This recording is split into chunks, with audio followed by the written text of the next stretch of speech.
Hello বন্ধুরা, সবাই কেমন আছো? আশা করি সবাই আছো ভালো। আমিও আছি মোটামুটি। আজ আমার জন্য বা আমার এলাকাবাসীর জন্য খুব খারাপ একটা দিন বলতে পারো।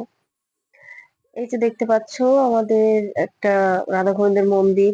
এখানে একজন গোসাই দাদু ছিল, যে নাকি রাধা গোবিন্দ মন্দিরে পুজো দিত, মন্দিরে থেকে মন্দির পরিচালনা করত, দেখাশোনা করত। আজ সেই দাদু যেখানে আগে থাকতো, সে সেখানে চলে যাচ্ছে।